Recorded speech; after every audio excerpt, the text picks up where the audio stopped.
Today I introduce a healthy Japanese breakfast. It's the first meal you eat in the morning, and it's the first step to getting your day off to a good start. A well-balanced Japanese breakfast is very healthy for your body. It looks like a very elaborate dish, but very easy to make. So let's make it together!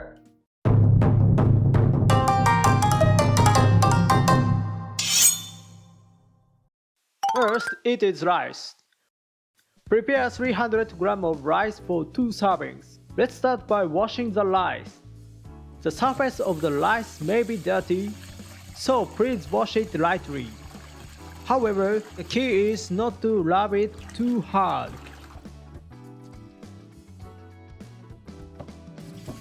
This time I'm using a rice cooker, but you can also make it in a pot.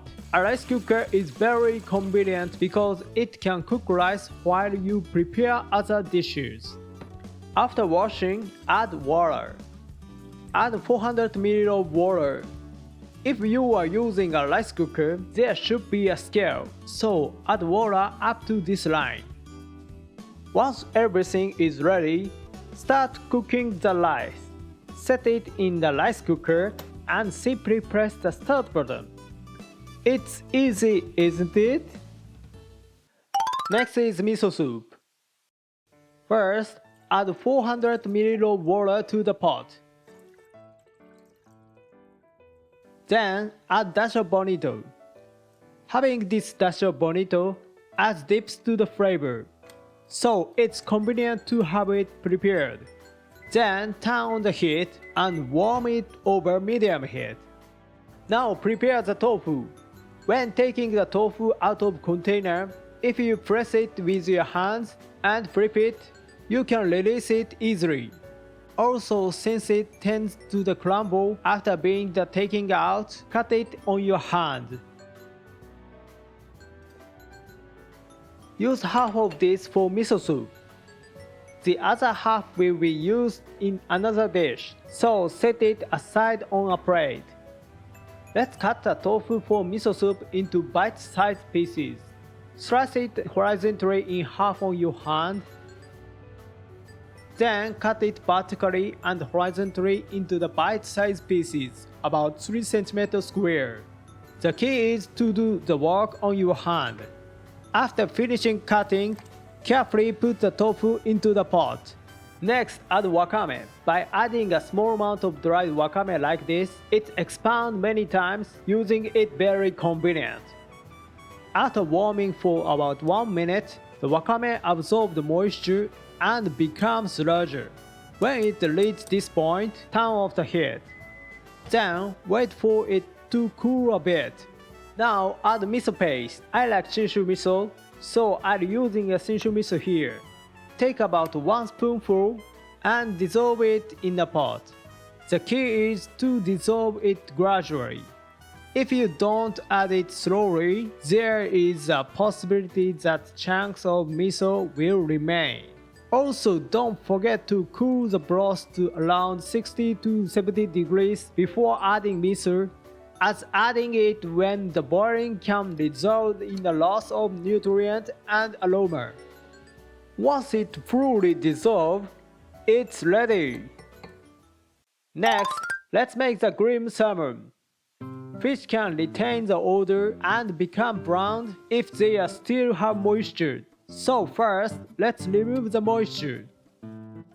Then sprinkle salt to season and further draw out the moisture from the inside. After letting it sit for about 2 to 3 minutes, more moisture will come out from the salmon, so remove the moisture as well.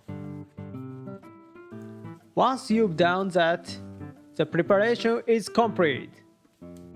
Oil the pan, heat it over medium heat, and start grilling the salmon.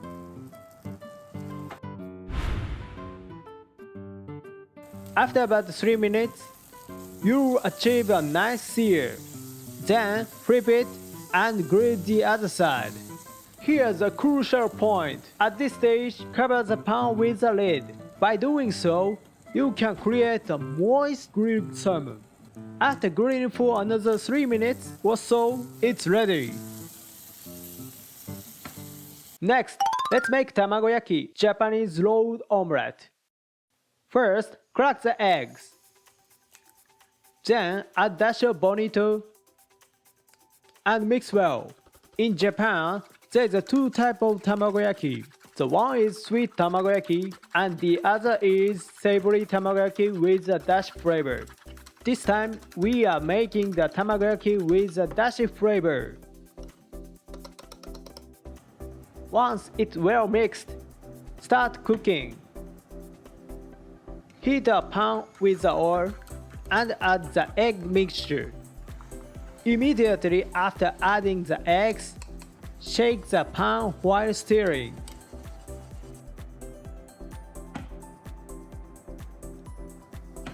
When the bottom becomes too set, hold the outer edge.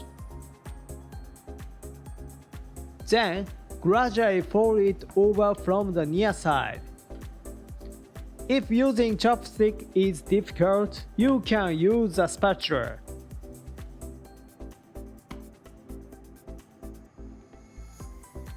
Once you've flipped it to the edge, leave it in the state until it cools. When it has cooled a bit and the eggs has set, cut it into 4 cm width. If you've successfully created a swirl pattern like this, you are done. It looks delicious, so I'm taking a small bit. Next, let's make stir-fried Komatsuna and mushrooms. First, we're cutting Komatsuna.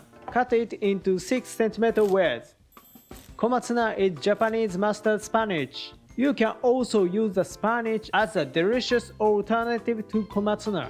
Next, trim the tough bottom part of Shimeji mushrooms and separate them by hand. Mushrooms are rich in dietary fiber and vitamins, so incorporating them into various meals is a good idea. Now let's stir fry. Add sesame oil and stir fry the Komatsuna and Shimeji mushrooms. Once the ingredients become tender, add 1 teaspoon of soy sauce. After a quick stir, it's ready to serve. And finally, it's tofu. We are using a tofu with set aside area. If you let the tofu sit for a while, a bit of moisture may come out, so we remove this moisture. Next, grating some ginger. If you don't have the ginger, you can also enjoy it by sprinkling bonito flakes. However, personally, I recommend using ginger. I love the aroma of freshly grated ginger. Place grated ginger on top of tofu, drizzle with soy sauce, and it's ready. It might be surprisingly, but that's it. Japanese breakfasts are very simple. Oh, I forget the rice. After the rice is cooked, gently stir it, cover it again, and wait for about 10 minutes. It will become even more delicious. The steam inside the rice cooker circulates more, making the rice fluffier. Once you've served the rice, the Japanese breakfast is complete. Finish!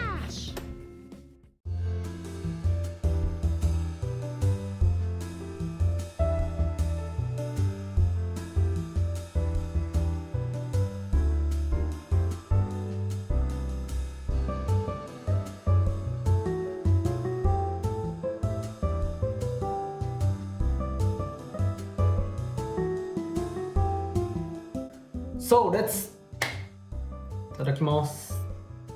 This is a traditional Japanese breakfast. Let's start with the miso soup. It's simple, but the dashi flavor adds depth, making it very flavorful.